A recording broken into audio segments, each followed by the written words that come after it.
Halo teman-teman semua, terimalah salam Anjali dari saya Sotihontu Namo Buddhaya. Pada video pembelajaran kali ini, yaitu pada kelas 6 SD, kita akan membahas materi mengenai Dasa Paramita. Sebelumnya perkenalkan terlebih dahulu, nama saya Aga Sacaka dari Prodi Pendidikan Keagamaan Buddha semester 4. Pada KD 3.2 tentang memahami 10 kesempurnaan atau dasa paramita dan kisah perumpamaan populer tentang perilaku bijaksana. Namun pada kali ini kita hanya akan membahas mengenai 10 kesempurnaan atau dasa paramita. Adapun tujuan pembelajaran yang pertama yaitu siswa dapat menjelaskan tentang 10 kesempurnaan atau dasa paramita. Yang kedua, siswa dapat menjelaskan pembagian 10 kesempurnaan atau dasa paramita. Dan yang terakhir, siswa dapat menceritakan tentang penerapan dasa paramita dalam kehidupan sehari-hari. Kemudian untuk pembahasan materi yaitu ada dua. Yang pertama ada pengertian dari dasa paramita dan pembagian dasa paramita. Materi yang pertama yaitu pengertian dasa paramita. Jadi dasa paramita berasal dari kata dasa dan paramita. Dasa memiliki arti 10, sedangkan paramita berasal dari istilah parami dari kata parama yang artinya menyatakan pada kesucian, pelaksanaan yang mulia atau agung. Paramita merupakan faktor yang perlu dikembangkan untuk mencapai kesucian.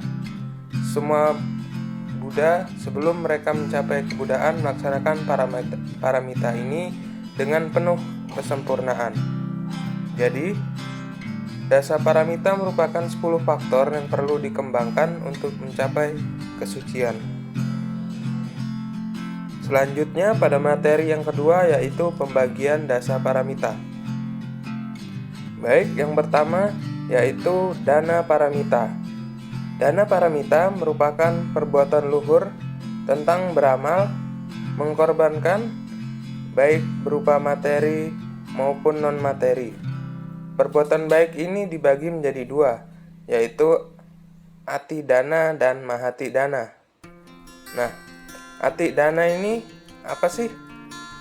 Ati dana ini merupakan suatu pemberian dana yang merupakan miliknya yang terakhir dengan tujuan memupuk kebajikan untuk dapat mengatasi kemelekatan terhadap rasa cinta yang dianggap sebagai penghambat menuju jalan kebudaan sehingga menimbulkan kepribadian yang luhur. Kemudian mahati dana merupakan pengorbanan dana yang tertinggi karena diberikan oleh anggota tubuh seorang mahasatwa. Pengertian anggota tubuh ini dapat mencakup daging, darah, organ mata, ataupun organ tubuh yang lainnya. Bahkan seluruh tubuhnya karena sang mahasatwa ini sudah tidak mempunyai sedikit pun cinta kasih kepada semuanya itu. Baik, yang kedua merupakan sila paramita. Sila paramita ini merupakan perbuatan luhur tentang hidup bersusila, tidak melakukan perbuatan-perbuatan yang tidak baik. Baik itu yang dilakukan oleh jasmani atau kaya, ucapan, waci, dan pikiran cita. Pelaksanaan sila paramita ini merupakan pelengkap dari seorang bodhisatwa yang telah melaksanakan dana paramita. Terdapat 3 pengertian dalam menguraikan sila paramita, yaitu yang pertama kebajikan moral secara umum, kemudian kebajikan moral yang dikaitkan dengan suatu cita-cita penyucian yang direalisasikan melalui pikiran, ucapan, maupun perbuatan. Kemudian yang ketiga, kebajikan moral yang dikaitkan dengan 5 ajaran moral dari Pancasila Buddhis. Kemudian pelaksanaan sila merupakan suatu usaha seseorang bodhisattva untuk memusnahkan 3 akar kesengsaraan, yaitu loba, dosa, dan moha. Yang berikutnya, Santi Paramita. Santi merupakan suatu perbuatan luhur tentang kesabaran. Santi Paramita mencakup 3 pengertian, yaitu kesabaran, ketabahan, dan ketulusan hati. Seseorang bodhisattva haruslah melatih kesabarannya, karena ketidaksabaran akan mudah menimbulkan kemarahan yang dimana dapat menghancurkan semua pemumpukan kebajikan yang telah terhimpun. Dengan adanya ketidaksabaran dalam bertindak sering menenggelamkan kita dalam lautan penderitaan yang menyebabkan penyesalan yang berkepanjangan. Yang berikutnya yaitu Virya Paramita, yang merupakan sebuah perbuatan luhur yang berupa keuletan, ketabahan, dan juga semangat. Terdapat 2 macam virya, yaitu Sanaha Virya, yaitu memakai perisai dalam arti mempersiapkan diri untuk memperkuat iman terhadap berbagai godaan. Kemudian Prayoga Virya, yaitu dengan ketekunan dan kesungguhan dalam melaksanakan ajaran-ajaran Sang Buddha.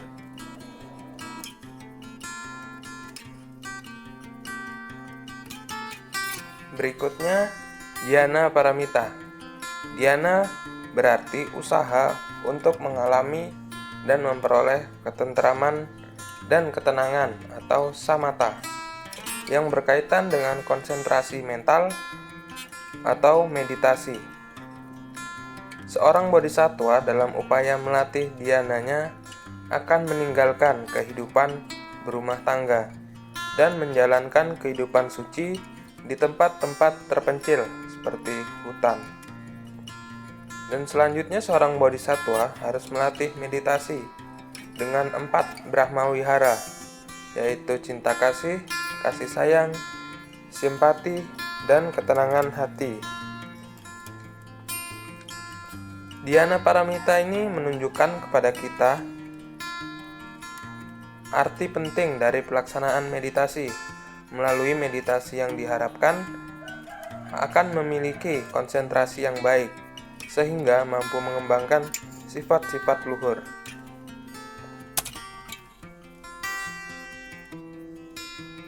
Kemudian ada Prajna Paramita. Prajna Paramita merupakan perbuatan luhur melalui kebijaksanaan, dengan kita mengetahui sebab dan akibat, mengerti keadaan dan sesuatu berdasarkan kebenarannya. Dengan melihat proses kehidupan ini dengan bijak, misalnya melihat keadaan diri kita atau orang lain yang menderita, tanpa menyalahkan siapapun. Yang berikutnya, upaya Kausala Paramita. Upaya Kausala Paramita ini adalah usaha seorang bodhisattva dalam kedudukannya sebagai seorang guru atau pembimbing dharma, dengan kemampuan atau kebijaksanaannya dalam pemilihan cara yang bijaksana untuk mengubah orang lain atau membantu mereka. Yang selanjutnya adalah Pranida Paramita. Pranidana Paramita yaitu kesempurnaan dalam melatih keteguhan atau cita-cita. Seorang bodhisattva mempunyai satu tujuan, yakni mencapai kebudaan. Selain upaya pencapaian penerangan ini juga demi keselamatan dari semua makhluk, sehingga dapat terbebas dari akar-akar kejahatan. Kemudian ada Bala Paramita. Apa sih Bala Paramita itu? Bala Paramita merupakan kesempurnaan mengenai kekuatan atau kemampuan. Bala merupakan kekuatan yang dimiliki seorang bodhisatwa yang ditunjukkan dengan meningkatkan kemauan, pemikiran, kebijaksanaan, praktik, kesabaran, dan juga pengetahuannya. Baik, yang terakhir ada jana paramita. Jana paramita ini merupakan sebuah kesempurnaan mengenai pengetahuan. Hampir sama dengan prajna paramita, tetapi jana paramita ini lebih mengacu pada sebuah pengetahuan intelektual, sedangkan prajna tadi mengacu pada intuisi atau pengetahuan yang didapatkan dari sebuah pengalaman. Dan berikut ini adalah sumber referensi yang saya ambil untuk membahas materi mengenai dasa paramita. Baik, dari materi yang kita bahas tadi mungkin dapat disimpulkan bahwa dasa paramita merupakan 10 faktor yang harus dijalankan umat Buddha dalam kehidupan sehari-hari untuk mencapai tingkat kesucian. Demikian tadi pembahasan materi pembelajaran mengenai dasa paramita. Dan semoga video pembelajaran kali ini dapat bermanfaat untuk teman-teman semuanya. Dan terima kasih. Namo Buddhaya.